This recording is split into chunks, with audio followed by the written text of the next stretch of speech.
Hello நண்பர்களே, வணக்கம். நான் நேற்றுக்கு வியாழக்கிழமை சம்மந்தமாக முருகனுக்கு ஒரு வேண்டுதல் பற்றி நான் நேற்றுக்குள்ள வீடியோவில் போஸ்ட் போட்டிருந்தேன். ஸோ அந்த வீடியோ யாரெல்லாம் பார்த்தீங்கன்னு எனக்கு தெரியலை. ஸோ இன்றைக்கும் அதை பற்றின ஒரு வீடியோ தான். காலையில் உள்ள டைம் நம்மளுக்கு கடந்து போயிடுச்சு. இனி இரவு ஒரு நேரம் வரும். ஸோ அந்த டைமை மிஸ் பண்ணாமல் நீங்கள் அந்த பூஜையை செஞ்சீங்க அப்படின்னா கண்டிப்பாக உங்களுக்கு வேண்டிய பலன்கள் கிடைக்கும். எதுக்கெல்லாம் வேண்டலான்னு சொல்லிட்டு நான் சொல்லியிருந்தேன்.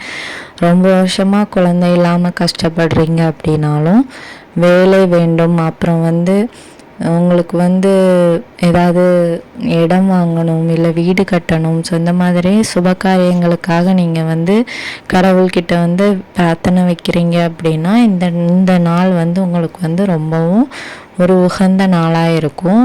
காலையில் உள்ள டைம் போயிடுச்சு. ஸோ இனி நைட்டு வரக்கூடிய 8 to 9 குருவுரை நேரத்தில் முருகனுக்கு நீங்கள் பூஜைகள் பண்ணிங்க அப்படின்னா கண்டிப்பாக உங்களுக்கு நல்ல விஷயம் நடக்கும். ஸோ என்ன பூஜைன்னு நான் சொல்லியிருந்தேன்.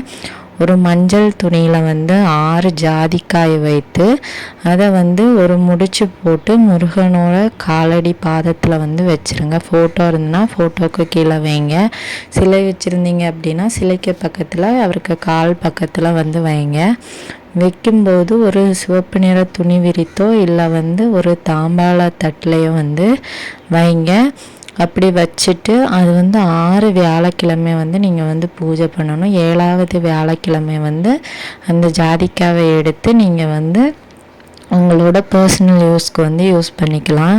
ஈவன் தலைக்கு தேய்ச்சி குளிக்கிறதா இருக்கட்டும், முகத்தில் பூசுகிறதா இருக்கட்டும், அப்படி எதுவும் எனக்கு யூஸ் பண்ண விருப்பம் இல்லை அப்படிங்கிறவங்க அந்த ஜாதிக்காவை ஏதாவது செடி மூட்டிலையோ இல்லை மரத்தின் அடி பக்கத்துலேயோ போட்டுடலாம். கால்படாத இடத்துல போடணும்.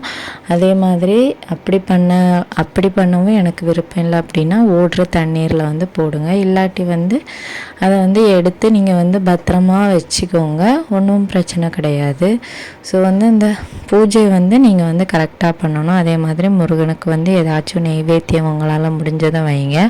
அப்புறம் முருகனுக்கு பிடிச்ச செவ்வரளி பூ கிடச்சிச்சு அப்படின்னா உங்களுக்கு வேண்டுதலுக்கு அது ஒரு பாசிட்டிவ் வைப்ரேஷனை தரும். ஸோ முருகன் அந்த பூ கிடைக்கிறது கூட அவரோட ஆசை இருந்தால் மட்டும்தான் நம்மளுக்கு கிடைக்கும். ஸோ அப்படி உங்கள் வீட்டிலேயே அந்த செடி இருந்துச்சு அப்படின்னாலும் அந்த பூவை பறித்து வச்சு நீங்கள் பூஜை பண்ணலாம். ஸோ அந்த பூ நல்ல விசேஷம், முருகனுக்கு பிடிக்கும். அதே மாதிரி மல்லிகை பூ யூஸ்வலாக நம்மளுக்கு கடையில் கிடைக்கும். ஸோ மல்லிகையும் முருகனுக்கு பிடிச்ச ஒரு பூ தான். ஸோ மல்லிகை இல்லைன்னா செவ்வரளியில் நீங்கள் பூஜை பண்ணலாம். என்ன மாதிரின்னு ஒரே ஒரு நெய் விளக்கு சிம்பிளாக வச்சா போதும். வச்சுட்டு உங்களுக்கு என்ன வேண்டுதல் இருக்குதோ அதை நீங்கள் கேட்டுக்கோங்க.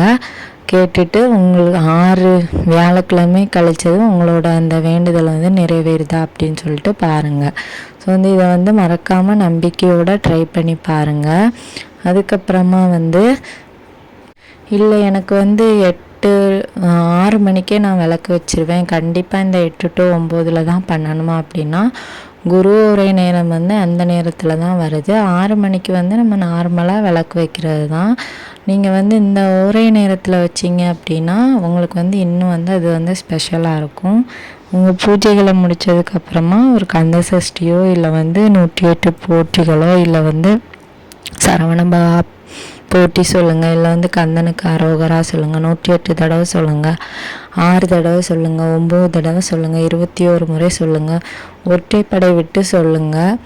6 தடவை சொல்கிறது ஒற்றைப்படையில் வராது. ஸோ உங்களுக்கு 6 தடவை எதுக்கு சொல்கிறோன்னா நம்ம ஆறுமுகனுக்கு சொல்கிறதுனால அவருக்கு 6 உகந்த நம்பர்னால 6 தடவை சொல்கிறோம்.